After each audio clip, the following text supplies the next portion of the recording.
so even before we get in all the introductions and even before we start talking about the company, so we have some interesting developments happening over the last few weeks and then in the last 24 hours. So obviously over the last several weeks, we have the coronavirus ravaging all around the world and disrupting travel, businesses, and all kinds of other areas of life.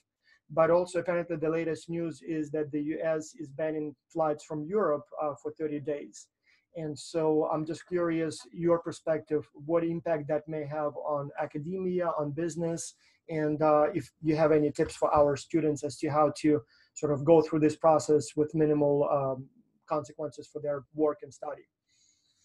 Yeah, I think, we're all really facing what is probably the most difficult time that we faced as professionals. So I've seen a lot of changes, over what is maybe the last 3 weeks. So 3 weeks ago, I was in Spain, and, there was some mention of the virus, but then, it was pretty much life as normal.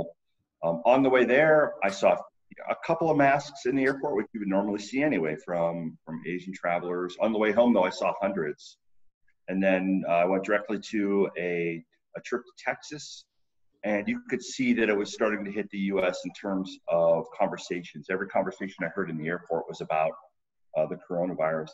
Since then, I've had all of my trips canceled. There's probably 15 trips.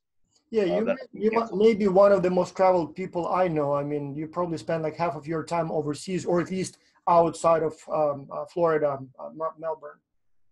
Yeah, I'd say, in any given month, I'm at least out of the country for a week. I've traveled a little less the past year, but still, it's a considerable amount. So all of my trips have either been canceled by Florida Tech or by my partners. I just had a very important one this morning. It's $1 million contract. Well, that's the next question. So what impact would that have on your business, for example, on the operations of ICCM? So does it mean that now all those contracts are off or delayed, or you will just do more online work, or how do businesses like yours operate in cases like this? Really, we moved to what is our alternate plan. So, we put together a primary plan, an alternate plan, and a contingency plan. So now we said, okay, let's move to plan B. And we've been talking about it for a while. So most of that means that we have more distance types of meetings. So far, no issues in terms of the contracts themselves. I've talked to the contracting agencies, and there'll be no work stoppage that will occur. So luckily, the kind of business that we have is conducive to doing what is a lot of distance work.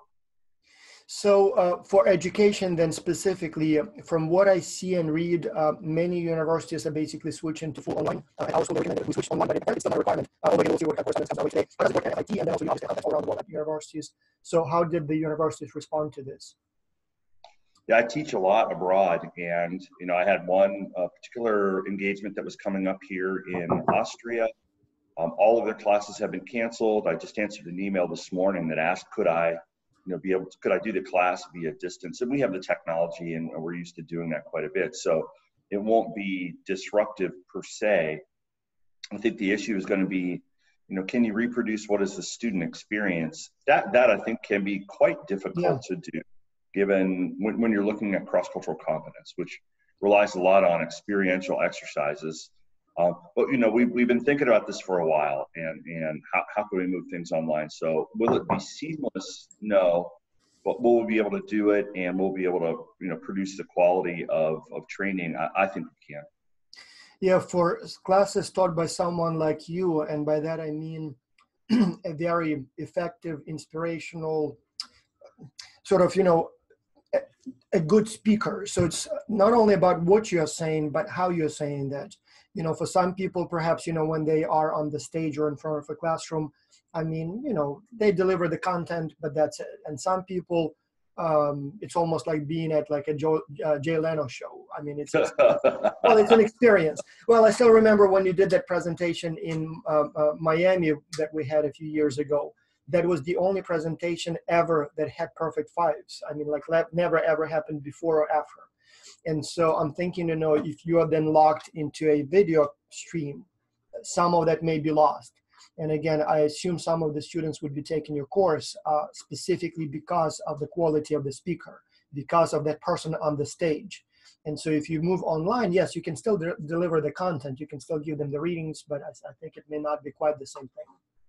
So yeah, so I don't know. We have another, we have a few students now doing the study abroad trip in Europe. And so apparently some of them at least will not be able to return because there are apparently some special rules for the US citizens, non-US citizens, international students. But then if the flights are canceled, I mean, what do you do in that case? I mean, how do you, so I don't know, that's an interesting.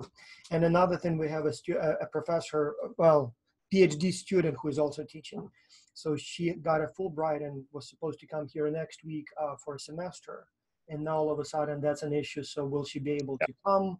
And then even if she comes, if the whole class, if the whole university is going online, I mean, it will not be quite the same experience if, she's here and nobody else is here. So. Well, one of the things we had a discussion with Jessie, and it was literally 2 minutes ago, where she was asking me some of these questions, and she said, well, what do we do? And I said, we'll adapt. That's what we do. And, for my advice to students and other academics is pay attention to the conditions and think about the context and do the best you can with the cards that you're dealt. And, especially the ones that are in leadership positions, you really have people that are looking to you for guidance and they're looking to you for stability. So I think paying attention to the environment and being responsible and remember your role as a leader, it becomes very critical in times like these.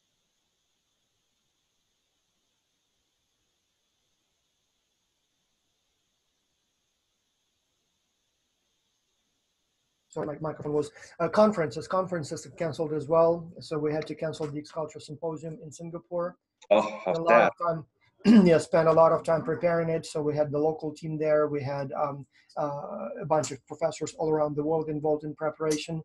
And unfortunately, even if by July it will all be back to normal, the tickets need to be booked now, the decisions need to be made now, and obviously nobody can make any, long-term plans at this time.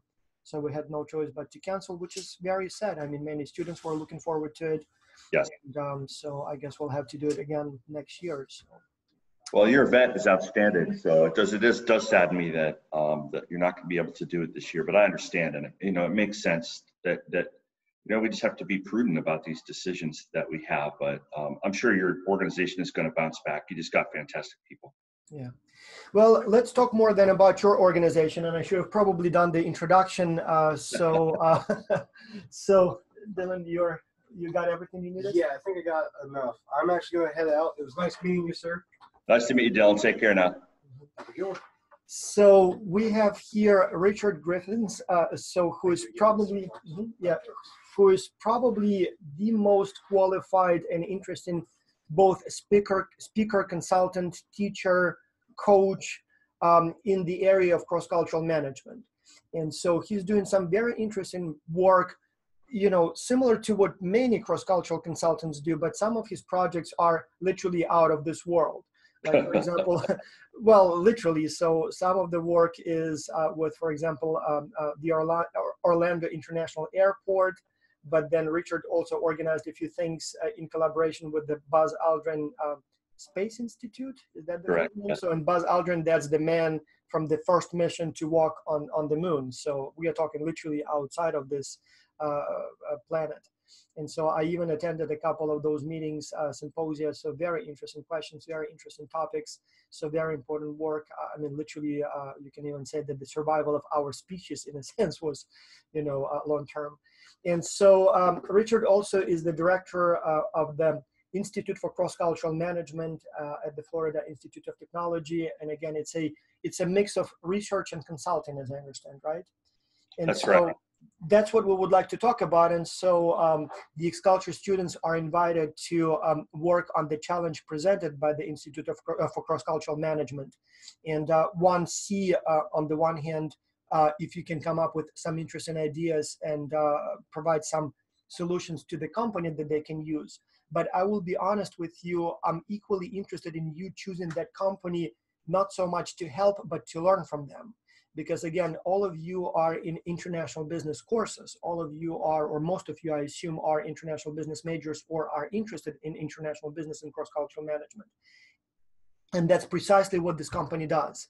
And so unlike companies that make food or clothing, which we have this semester as well, so there, you learn something, you show them something, but again, what you learn is not exactly your major. Whereas here you have an opportunity to work on a challenge presented by a company from which you can learn precisely what you're trying to get, for your degree in the institute, in the university. And so we would like to learn more about the company, and obviously we would like to learn a little bit more about the challenge itself. So if we can maybe start with a quick introduction and maybe a little overview of the history of the institute and what you do there and how it operates. Thank you very much, Voss. And you're very kind. I appreciate all the kind words you have to say about the institute. ICCM's been around for about 10 years now. As Voss mentioned, it's got what I would call two primary functions, if you will. One is funded research, largely with the federal government or federal governments of other countries. And they have some issues that they would like us to look at. We focus our sort of academic intellect and resources on those issues and try to provide what is quality science. What we've tried to do also, though, is to listen to our customers in regard to the kinds of challenges that they may encounter internationally, and then develop solutions for them so that they can achieve their mission. So, in terms of the way those are organized, quite often, we're taking what we learn in the research and then, for lack of a better term, productize it so that we're able to build another revenue stream and bring funding in. All that funding really goes into the students so that we're able to fund their overall academic experience. The Institute is run by academics, so I have the honor to be the executive director. We have 3 other faculty that are really primarily involved in ICCM. Right below them, we have a PhD level professional staff, individuals who have their PhD, but they're not tenure level faculty. They're focused on managing projects. And then everyone else is either a master's or PhD student in industrial organizational psychology. And they really are the drivers of ICCM. In terms of what we do, maybe really briefly, I'll try to focus on that a little bit. Our primary business has been in the area of understanding what happens when organizations are functioning in another culture. So cross-cultural competence, cross-cultural management has been where we have really, developed our expertise. It's hard to say. There are many people that are doing this kind of work. I'd like to believe that we're one of the best in the world at what we do. And I think that we are providing value for our customers in terms of helping them structure their business and being able to adapt their strategies and their operations to the new cultural context that they're in. Let me ask you a few questions here related to what you just said. One, you said IO psychologists, and so we get a lot of questions, but you may be a good person to answer it. We get a lot of questions from our students who would like to continue their education, and so they're interested in sort of cross-cultural management in general. But there are apparently all kinds of different sort of names or disciplines for what they want to do. Yes. So we hear about IO psychology, we hear about organizational behavior, we hear about HR, we hear about cross-cultural management. What are those differences and how those people are different? Is it just a different name for the same thing, or are there any differences? Like, for example, you mentioned that most of your associates are psychologists, actually, right? Yes. Can you explain how that works if they're choosing their future career and they're trying to select a graduate degree for themselves? What should they take into account here? Yeah, I'd be happy to talk about that. So there are probably 2 sides of this story. I think in a lot of ways, if you were to take a look at Voss and I sitting somewhere having a cocktail and a conversation, we can talk to each other. We speak the same language. So in many ways, maybe 3/4 of that coin, if you will, is branding. That Voss is in international business. I'm in industrial organizational psychology. But our training has a great degree of overlap. There are some real differences, I think, in that industrial organizational psychology, or the psychological approach in general, will be a more micro approach. And it may look at what are the sensation and perception issues that an individual might have that would lead them to experience culture in a particular way and then affect their decisions. Whereas international business has a macro component, which I think is critical, that IO psychology is missing often, and that is, the notion of looking at strategy and business metrics rather than psychological metrics. So in terms of the decisions that students make, what I would say is, make sure that you're having good conversations with the programs that you're at and that you're interested in the phenomenon at that particular level. And then from a professional perspective, I would make sure you're just partnering so that when you have a project, you're pulling people in that have these different perspectives, because the best solutions are going to come when you get the most diverse group of people in the room. So then what you're saying is that the psychologist or IO psychology, it's more like looking at people, right? So people's behavior in organizations, whereas international business, and you're right in that case, so we look more at the bigger picture, at the very least at the firm level, and in many cases at the national level, and more kind of macro picture. So although I suppose that the ultimate goal is the same, how do you make people be more effective in cross-cultural context, right? So. I would say you're correct. I mean, I think that all of our disciplines are going to work at different multiple levels of analysis. There are probably questions in the IB area that have an individual focus too, but the majority of them are going to be at more at a macro level. Whereas I think the majority of the questions in my discipline in industrial organizational psychology are probably more on the micro end of things. And you'll find some of us that are dabbling in the macro area. I think I've been pulled into the macro area because I've had to be, but it's not what I would call an area of strength for our discipline. Whereas I think it is an area of strength for IB, and the micro may not be, exactly where people are doing their work. Yeah. Now that brings us to the next question. So the projects and clients that ICCM works on or serves, can you give us some examples? Because you said consulting and research, but Sure. What exactly? So can you give us some specific examples? Yeah, I'll be happy to give you some examples. So we work with a number of different individuals, or really across any sector that you could think of. So I'll start in the government sector. That's the one that I mentioned. The DoD is probably our largest client.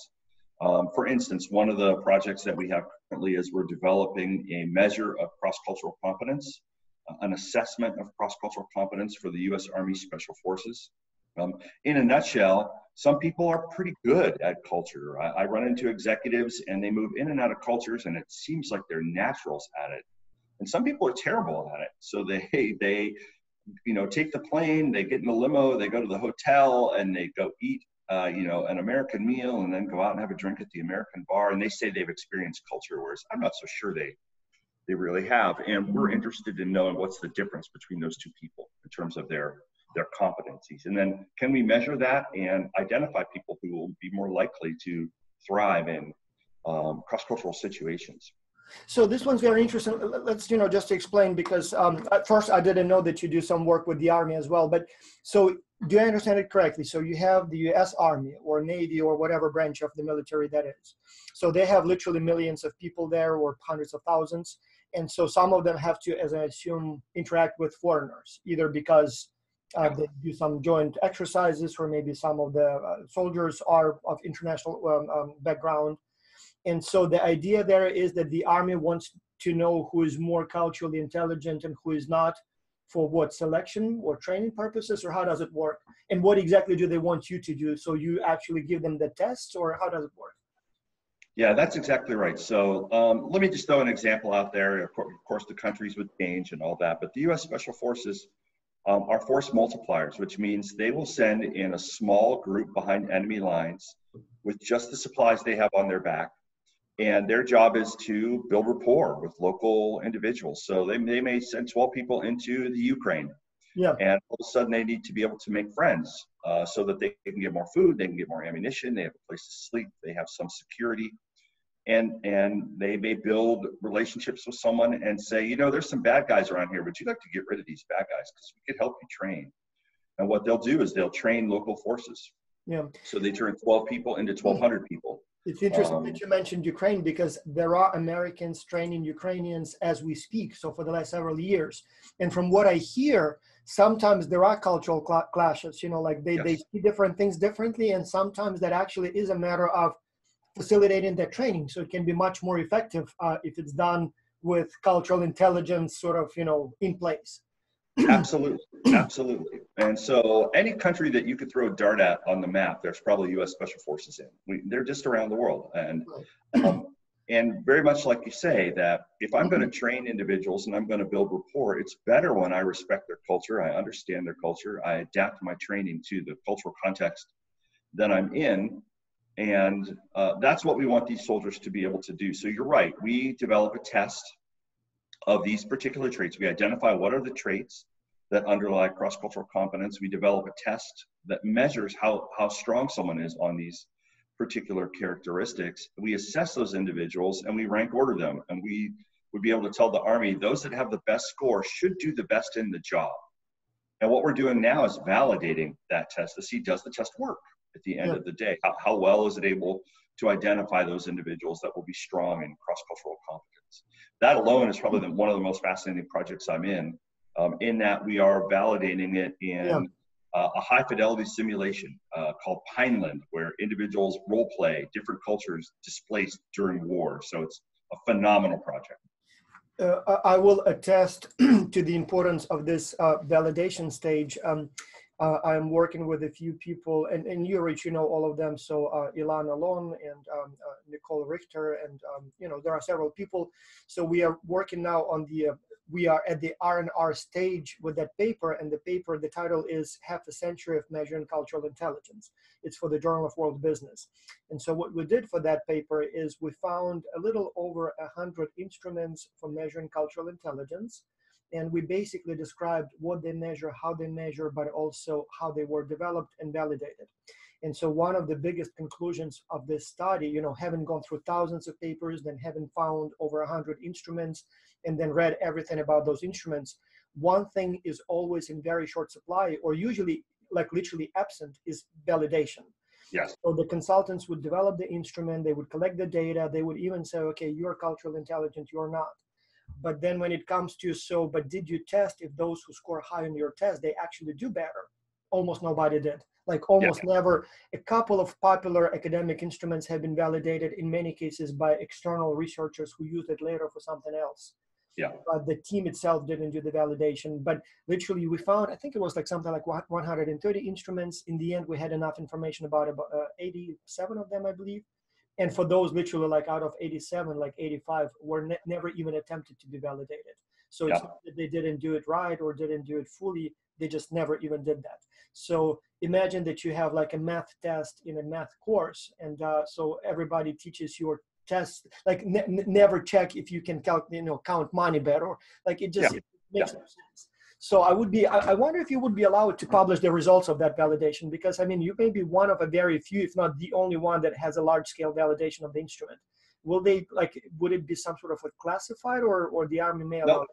We'll be publishing that. So right now we're collecting the data. The coronavirus has slowed that down. I was going to leave here in a day to go up to collect a little more data. We'll be collecting data for probably 1.5 to 2 years. And then there'll be a paper that will come out. And I'd like to believe, we'll see, but there are many innovative things across the board that I think will be firsts in the area of cross-cultural competence in terms of this study. So it's something that I'm very, very excited about from an academic perspective, in that you're right. I mean, we've got a similar paper that we had put together, and nobody validates their measures. And what I would say for your students is that sadly, in terms of measures of cross-cultural competence, most of them are terrible. They're terrible that are out there. So they're not measuring what they intend to measure. They often overuse self-report. Yeah, exactly, precisely. So do you do something with that? Because yes, pretty much all of them, almost. There was one attempt by David Thomas from Simon Fraser University where they had videos that they show, like scenarios that they show to the test takers, and then there would be questions that are right and wrong about cultural sort of situations there. But because it was so difficult to administer and so cumbersome to score, they essentially just had to sort of, it's not used widely. Everybody else, they essentially ask you, if you had to put it sort of in an example like IQ. So on an IQ test, the question could be, let's say, what is 2 + 2? And I'm simplifying here, but you either know that it's 4 or you don't. But the CQ, cultural intelligence, says that we found they would be asking something like, on a scale from 1 to 7, if you were to evaluate how well you know the answer to a question from 2 + 2, how would you evaluate your proficiency? And then people say, yeah, I think I would know the answer. I'll give myself a 5. And so in this case, it's so distant from the actual knowledge that it becomes, not to mention that it's also open for manipulation. I sort of know what answer you want to get, so I'll give you the answer that score. So do you do something about that in your tests? Yes, actually. So there are 18 subscales right now. These will be reduced, as we go through and we validate them. We're going to see that some work better than others, and we'll cut down on the number of scales. We've really tried to get away from self-report. So the Army is very serious about their science. So most of these are behavioral in nature. And you're right, some of them are going to use multimedia approaches. Some of them get at what are very basic psychological constructs that would allow you to be more cross-culturally competent. So our goal is to walk away with a measure that minimizes self-report, because the vast majority of the traits that would lead someone to be cross-culturally competent, we don't even have basic awareness of. So you can't answer them in that. So if I ask you, do you have implicit bias? You don't know, because it's implicit. So if you answer that question, you're just making stuff up. That's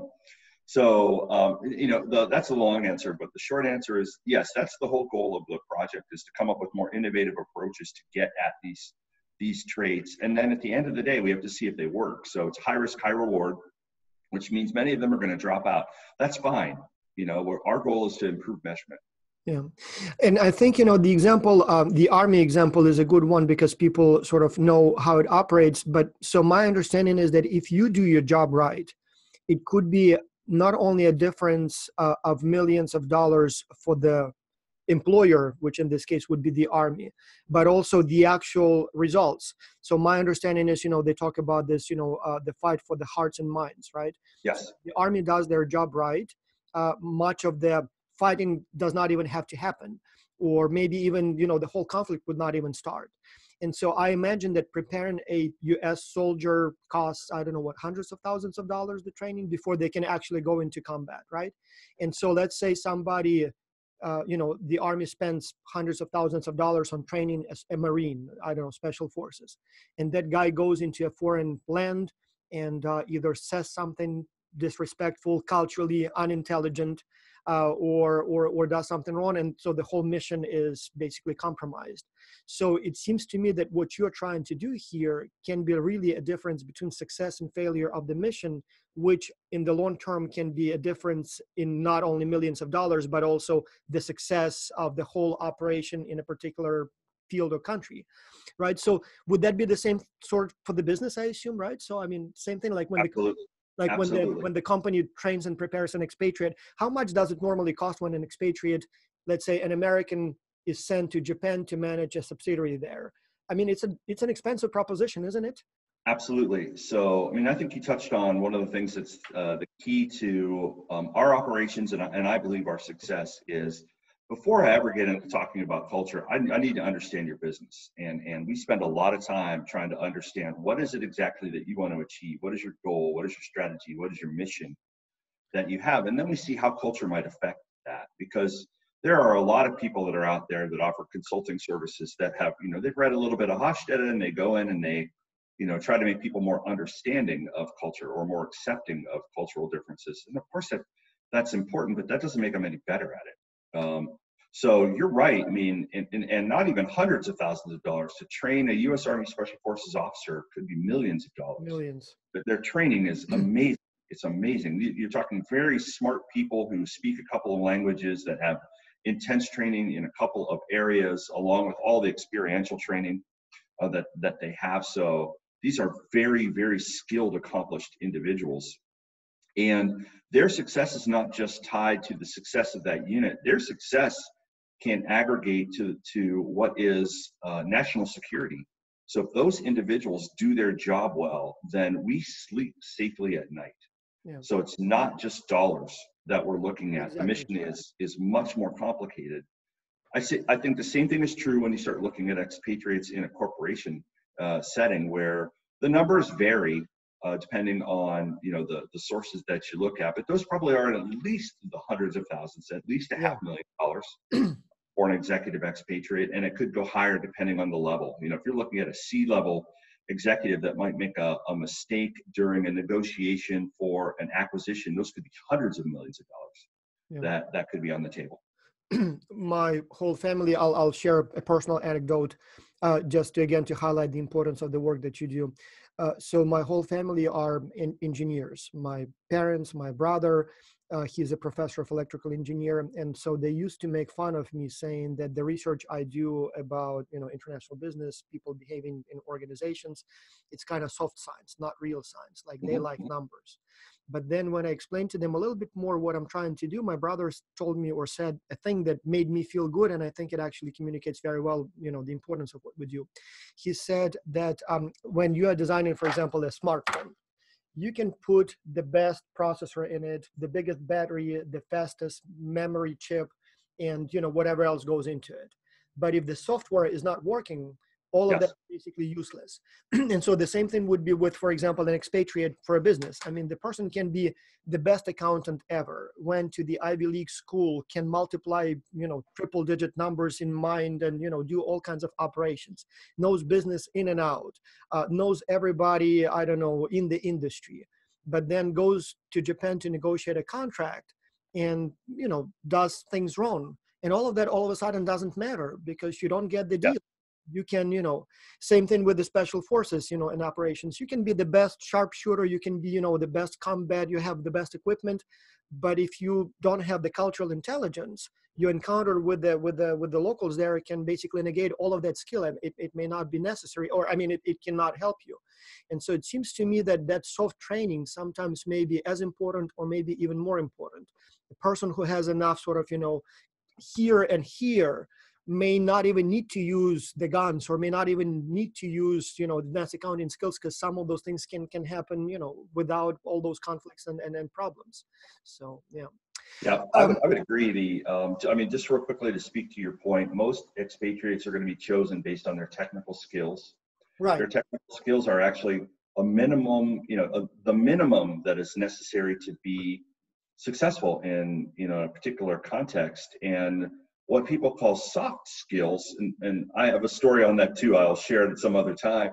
Tell us now. Again, with you, it's a little different. Normally, we focus, exclusively on the business, but because all of our students are international business or cross-cultural management, either majors or are interested in those topics, I would like to use this opportunity to sort of as a career counseling opportunity. Okay, and great. So, yeah, do tell us a little bit more about international business, because again, that's the topic that the students may need for their future careers as well. I don't mind at all. So I'm in an engineering school as well, so I'm used to hearing the things that you hear, where the engineers like to come over and say, or the engineers and scientists like to come over and say, oh, well, we're the hard science and you're the soft science. And, at one point in time, I pushed back on that, where I said, okay, let's just explore this for a minute. And, if you take a piece of paper and I heat it to 451 degrees, what's the percentage that it will ignite? And they said, well, 100%. I said, okay, I could take any behavior of a human and ask you, what would it take to get someone to engage in this behavior, and never get an answer of 100%, because it's going to differ based on characteristics of the individual and the situation. So, is your science a hard science? I don't think so. It's deterministic. I can come up with an answer in an Excel spreadsheet. Mine's not. Mine is very variable, and I need to look at many factors. So, of the two sciences, which one's actually the hard science? I think it's behavioral science. And so, if you're thinking about a career in this area, I find it very challenging. To me, that's what gets me out of bed every morning, is that I face a little puzzle that I have to be able to solve. And the pieces aren't very easy to put together. So it does keep us in the game, and my clients need solutions. So we need to think about ways that we can bring value and make it 1% better, 2% better. I mean, almost never 5% better. That would be a fantastic success. So we're playing around the margins, but the good news is that the companies that we work for, the organizations that we work for, are hundreds of billions of dollars. So if we're able to help them improve their processes 1 or 2%, it's still significant impact to the organization. And just like a game of football, I mean, I'm just trying to move the ball 1 yard forward every day. And if I do that, sooner or later we'll get it to the goal line. But it's baby steps. Whereas other sciences have been around for thousands of years. Ours is really 100 years old. Yeah. So if you're looking for a challenge, I don't think you could find a more challenging area than international business. Yeah. Not to mention that, again, I wouldn't look down upon 5% improvement as something insignificant. An average employee in the United States generates for his or her company, what, about $100,000 a year. If you look at companies like Google or Apple, I believe at this time it's about $600,000 a year. So if you have an improvement of 5%, that's right there, $5 to $50,000 a year in basically increased profitability. And then if you have 1,000 employees, you're looking all of a sudden at millions and millions of dollars. Again, not to mention that the soft skills, especially like you said, cultural intelligence, for example, it may not even be a matter of improving it by 5%. It's a matter of getting the contract or not getting the contract, having Yes. a long-term relationship or not. So it may literally be a difference between a 0 and a million. Because Yes. if you don't get it, you don't get it. So, yeah, and $1 million is a really small number when you think about it. I mean, so just to mention, on the corporate side, we're working with a company that what they really do is acquire other companies, and they do that for a number of reasons. As your students well know, they may be interested in buying the technology, or they're buying a relationship, or they're buying talent. And the companies that they buy, maybe 100 million, 200 million, and they've got to close those deals quickly because they have told their shareholders that they're going to bring value to the organization, and they're held to that particular metric. Well, that's difficult enough to be able to do if you have two companies that reside in the same culture. But what if a U.S. company is now buying a French company? Or what if a U.S. company is now buying a company from Japan? We get those cultural misunderstandings, and then as simple as it may sound, negotiating across cultures is incredibly difficult because the style of negotiation and matter of fact, the goals of the two organizations may be quite difficult. So, we're trying to help this company understand what cultural factors could get in the way of this particular acquisition, and then how can you mitigate these particular risks? So we're doing what they do. We're just helping them with risk management. It just happens to be that we're looking at what is a cultural risk analysis versus what is the marketing risk, or what are the operations risks. Those things that we're going to let international business people handle because that's their expertise. We think that we can bring some value in the area of culture. Yeah, absolutely. Now let's go back to the ICCM and talk a little bit more about the business. So who are your competitors then? So you said that there are many organizations that operate in this space.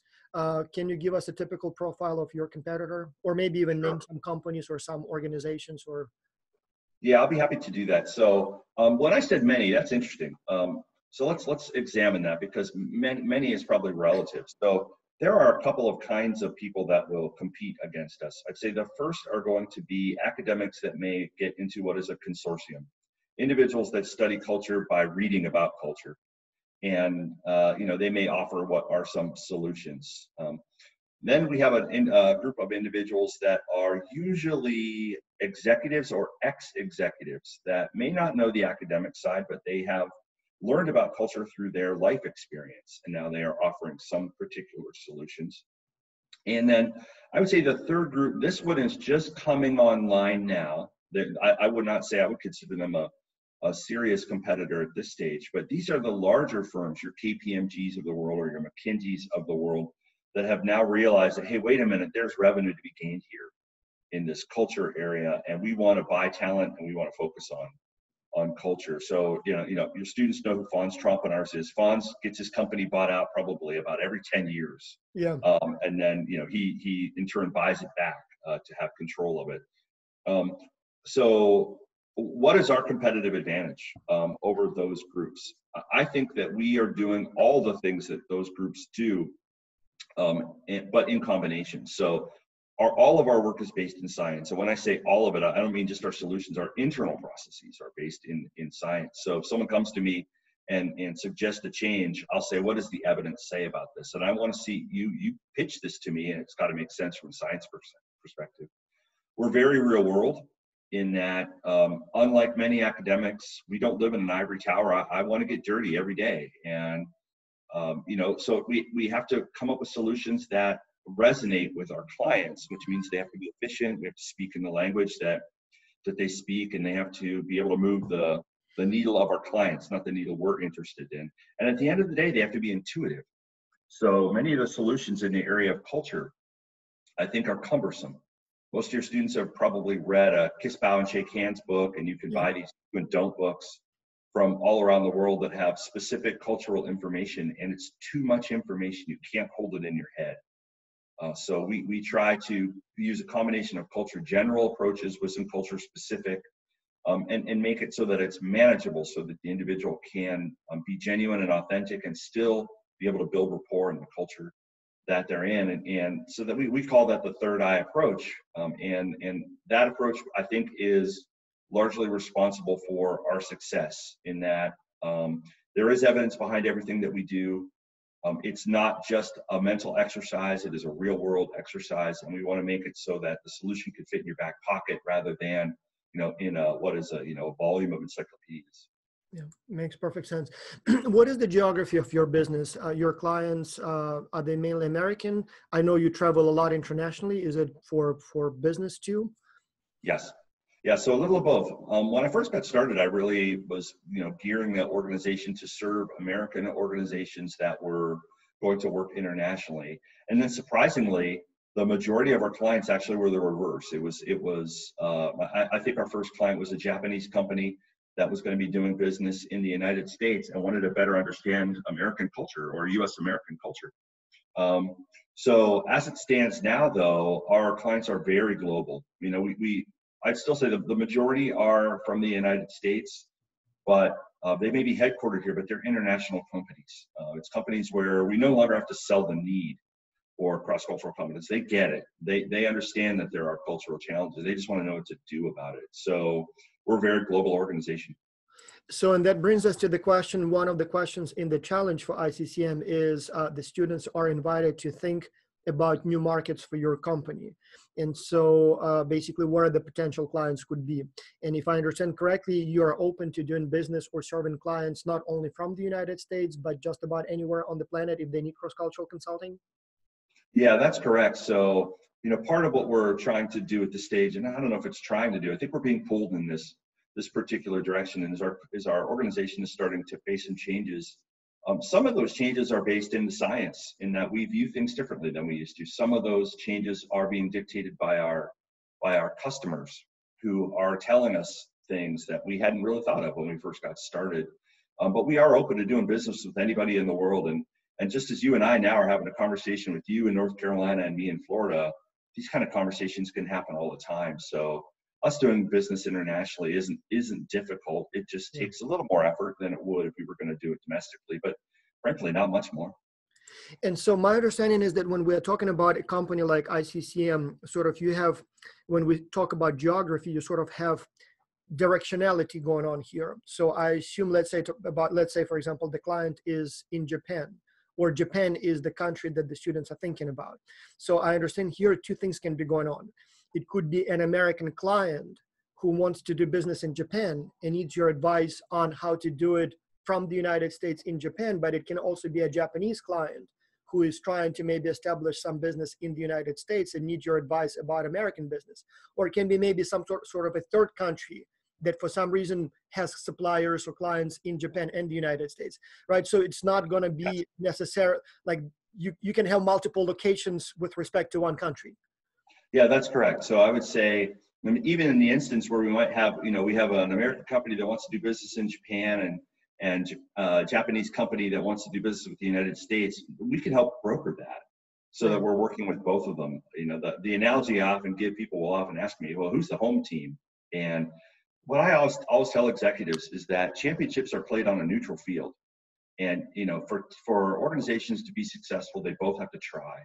So, we really work with a number of individuals. One of the very first things we'll do is say, who are the stakeholders in this particular situation that you're talking about? And who do we need to be reaching out to? And who needs to be in the know? And who needs to be part of these interventions for this to ultimately be successful? And it's always more parties than you would think about, because life is complex and these business deals are complex. So you're dealing with multiple stakeholders. Yeah.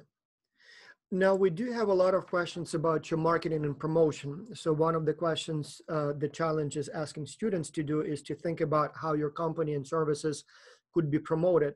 But then at the same time, we got quite a few questions from the students asking, so what are you doing now? How do Yeah. your clients learn about you now? Is it all personal contacts? I mean, you are a very known person, and I assume many potential clients already know about you or your company. But then, do you do any additional advertisement, or how does it work? Yeah, I'd say the primary ways that we are reaching out to customers, the main one is word of mouth. So, a big mechanism that we have are speaking engagements. We're out speaking. If I speak to 100 people, 5 are going to come talk to me at the end. 1 is going to buy something. Whether they buy something right then or a year from now depends on the conversations that we're having. But that is a big one.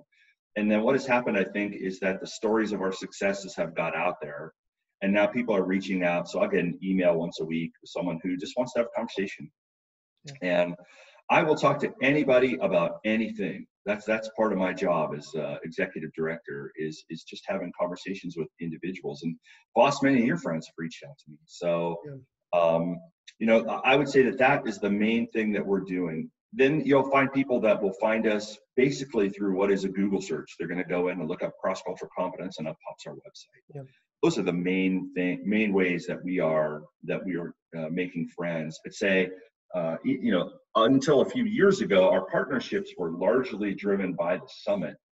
Yeah. In that we asked the best people in the world to come in and get together and have conversations. So now, I was asked the other day to put together a panel of experts, and within 30 seconds and a couple of texts, I reached out to what were the best people in the world, and they said, "Yeah, sure, I'll do it. Where do I have to go? Where, do I need a ticket?" So, I think word of mouth is the main thing. Relationships is the other, and then what has been our, sort of web searches is the third area that's driven a lot of our marketing. Yeah, talking about the summits, again, students may not realize that I've attended several of them, and for me, not even the content itself. I mean, the content was a magnet, but also who attends them. And so in the cross-cultural management, you go to those meetings and you literally get like who is who in cross-cultural management. You get people like Michel Gelfand, von Strompenaars. I mean, people whose books I read growing up as a student, as a professional, and there they are, like you can shake their hand. So that's actually quite an impressive collection of individuals. And unlike those big conferences like AUM, where you have thousands of people and you run from one session to another, you never have the time to talk to someone. Here it's more like a boutique meeting, so it's a much smaller, much more private. You have lunch, breakfast, dinner together, so it definitely gives you a little bit more, personal feeling. So that's how you develop your personal network. So, plus you didn't mention your publications. I mean, obviously you have a lot of papers, books chapters. So I kind of suspect, again, people who are trying to learn this field, I mean, your name will be popping up all the time. So, and I suppose that probably drives some of the interest to your business. Yeah. Yeah, I think it depends on the stakeholders again. So academic stakeholders, how are they going to find us? You're right. It's going to be publications or book chapters, or it might be panels or symposium, those kinds of things. So we do play across a number of different kinds of boundaries, and the effectiveness of the marketing methods probably differ a little bit depending on the group that you're talking to. Yeah. All right. The last official and most important question, and then we'll see if students have any additional questions. But so the last section of the challenge instructions asks students to think about new promise and directions for your company. So basically you have all the expertise in-house, and you already mentioned you do research, you do consulting, you do measurement and assessment of CQ. And then the question is there anything else we can do? And please describe that. But at the same time, the question we have for you is, are you thinking about anything else? And then even more importantly, one student put it very well, are there things that you tried and they failed, or it turned out to be not promising, and then why did it not work? That's a great question. So I think this gets at the heart of the matter for where we're going to go in the next year in our revisioning and rebranding of ICCM. So let me tackle the science side of it first, and then I'll talk about where the customer needs have pulled us. So part of what we've done over the past decade is examine this notion of, what happens when two people from different cultures meet each other. And in a nutshell, what happens is there's a line in the sand, and someone's standing on one side and someone's standing on the other, and they have to navigate this line in terms of their assumptions and what they understand and their language. And to us, what we started to realize is this line wasn't just national culture. It could be organizational culture. It could be gender, it could be sex, it could be age. Anytime two people meet that are different, they have to navigate this line in the sand.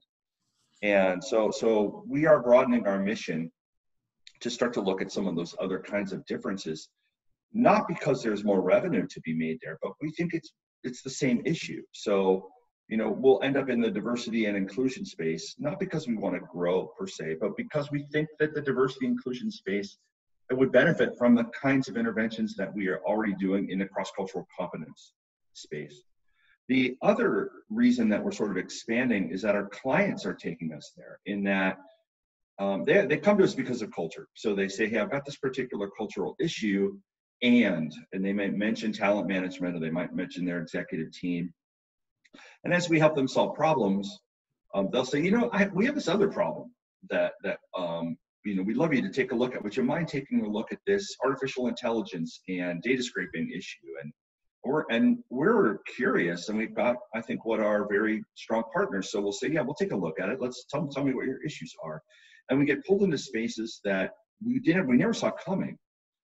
So we see that our business is expanding in scope because our clients take us in these particular directions, and because the science says that we have value to be able to offer. So we do see expansion into the areas of talent management and into what might be, assessing the right people, getting them into the right roles, and then making sure that they understand what they need to do, which at the end of the day is culture. Yeah. So, have we worked in these spaces before? Yeah, we have, and I'd say to varying degrees of success. Have we had engagements that have failed? Best question yet, because I tell my team all the time, we're either winning or we're learning. We never lose. All right. And so, that I'm going to take back to my team, because we have thought a bit about that, but I don't know if we have formally. And I'll come back to you with good answers to that, because of course we failed before. Or, for one, I could think of one just that was off the top of my head. We started to grow into what is the e-learning area, because that's scalable, and I wanted to see some scalable solutions. We didn't do as well as we would have liked in that area. Why? I would say we're at a university, and the marketing mechanisms in Florida Tech are not strong. So if I would have brought an established group of people that needed these e-learning solutions in, we probably would have been fine. But the folks in continuing education just couldn't market and couldn't grow that business for us. And it wasn't something that we could put resources in, because we had other clients pulling us in another direction. So as part of our revisioning, I think you're going to see that e-learning component of ICCM go away, because we only have so much energy at the end of the day. And I want to put it where, we're experiencing success and it's bringing in revenue for the organization. I wonder if there is any opportunity for your business growth in politics. I mean, we are now in the world of Brexits, walls, conflicts, tensions, right-wing parties coming into power. And so there is a lot of discussion about us versus them in all kinds of contexts. And it seems to me that cultural intelligence here all of a sudden becomes extremely important. I mean, it may literally be a matter of Brexit or no Brexit. And so we are talking about like trillions of dollars, not billions. Yeah. And I've never heard about politicians inviting cross-cultural experts to advise them. I see that they work with economists. Maybe they can be working with some security advisors, but I've never heard about any cross-cultural scholars talking to the Congress or to the government or to the, whatever the country, institutions they have. I wonder if there may be some opportunity there, because I do see a lot of need. I'm not sure if they recognize that there is a need, but it seems to me a lot of political turmoil could be prevented if they listened a little bit more to people like you. I don't know, did you try talking to any politicians, or have any politicians ever approached you, or maybe from the executive branch? I don't know, any developments? I think that's a great observation. So I get asked all the time, and especially in the past year, because of all the changes that have occurred, and you summarized them very well, but they're quite significant challenges. People ask me, is ICCM still relevant? Do you really see, in a world that is contracting, in a world that is, adopting nationalist viewpoints, is this idea of globalism dead? Is there a need for cross-cultural competence? And I would agree with you, Voss. I don't think there's ever been a more important time. Exactly. Yeah. We're going to have less conversations. We need to have good ones. And so in a nutshell, we have not been approached by what I would say would be policymakers per se. It's not an area that I ever envisioned my career going into, primarily because I cuss too much and I'm just a problem. So I'm not much of a diplomat. But I do think that it is a factor that people typically do not recognize as a game changer. You know, in the United States, one of the things people may not be aware of, but most of the experts in culture have been fired. You know, the entire 7th floor of the State Department is essentially empty. And these were individuals that had relationships with other countries. You know, there was one guy from the United States was having drinks with another guy from South Korea, and the deals were being cut in the evening, and then they go in and tell their bosses what deals need to be cut. And all those people have been sacked. That's a huge risk to our national security. That's a huge risk to the national security, or the security of the globe. Yeah, I didn't know that the war changes like that, but it seems to me that, again, those after hours drinks, as you put it, so they may be more important than the actual Excel spreadsheets with all those tariffs and whatever else goes into the negotiations. So yeah, I mean, you know, this is something that your students are well aware of, but if not, I hope that they take this to heart, is that business around the world is done through relationships. You know, in the United States, we do it through data. If the data says we got a good deal and you got a good price and you can get it to me on time, I'll do business with you, and I don't need to know you at all. But the rest of the world, it's done through relationships, and the deals are going to be cut sitting around a table, whether you're having dinner with someone or whether you're having drinks with someone. You get to know them and you trust them. And so, you know, I think that that's an important thing for your students to understand, is that if they're going to do business, they have to be willing to make relationships and maintain relationships. Well, even in the United States, there is this saying, it's not about what you know, it's about whom you know. So absolutely. I think even here it matters, yeah. Yes. Yeah, agreed. All right, I think I've exhausted all of the questions that were sent to us by email. So I see we have a bunch of students watching here live. Most of them obviously will watch the recording, but if you guys have any questions, you can either type them in Q&A or raise your hand. Let me see if there are any questions, but otherwise I think we've pretty much gone through everything we needed. So now those who will choose ICCM as a client, one, you have the instructions in the file there, so you can go through them. But if you have any questions that we did not cover, and probably you will have more of them once you start working on the challenge, just email them to us and we will forward them to the company. What we do, Rich, so also you know, but also students know that by now, Simone usually manages the questions, and we ask the students to email us, not you.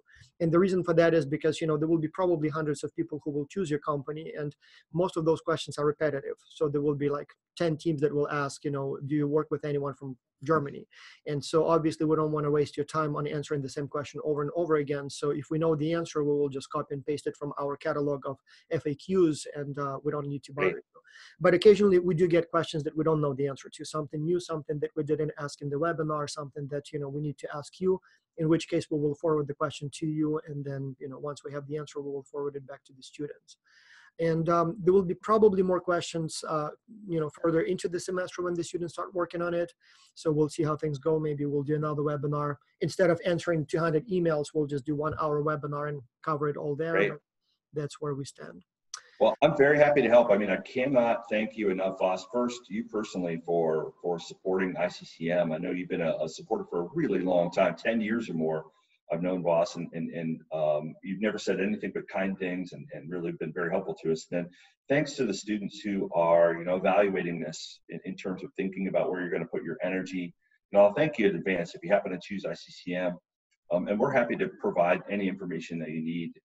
Hopefully, at the end of the day, we can you know, make a small improvement and move the organization in the direction that will be most beneficial to you know, to our customers and clients, and to the science. Yeah, well, I'm a big believer in cross-cultural management, expertise, skills, knowledge, and the way I see ICCM is it's an organization that can do well by doing good. I mean, we have some companies on the list, including this semester, that make, as Steve Jobs put it, you know, sell sugar water. And yes, you know, you help that company, they make, you know, they sell more sugar water or whatever they sell, you know, food, clothing, but, you know, they make a few extra bucks, and that's where it ends. And then there are companies which, by doing their job right, not only do they make sort of some money, but they actually make the world a better place. And as I said, you know, in the world we live now, It seems to me that cross-cultural expertise is needed. It will facilitate business. It will facilitate international relationships. It may literally reduce the chance of the Third World War. And so in this case, I think it's a mission not only to help your company to, be more profitable, or whatever the term here would be, but also making the world a better place for us, for our children, for our grandchildren. So I think we are here on a mission, of something a little bit bigger than just simply, increasing the revenue. And, I would hope so. I mean, you touched on something that is a key motivator for us at ICCM, in that we're going to be facing some really big problems. And I mean, today, we're facing one today where we're looking at a spread of a virus, and that spread of that virus isn't going to be stopped by one person in one country or one company. It's going to be stopped by a team of individuals, and all likely international. And if they're able to communicate better and able to solve problems better, then people live. And right. I think these are the kind of problems that we're going to be facing more and more, and we really need to be able to work together to solve these problems. So I would hope that you're right, that at the end of the day, boss, that some of the things that we're doing might have a larger impact. One never knows, but that's certainly why we get out of bed in the morning and go to work. All right, well, thank you so much. So we've covered a lot. So if there are more questions, students, don't hesitate to send them. I will post the recording of this meeting a little later today. And yeah, thank you so much, Rich. Thank you for Thank you, boss. Have a great time. Take care. Be safe. You too. Thank you. Bye-bye.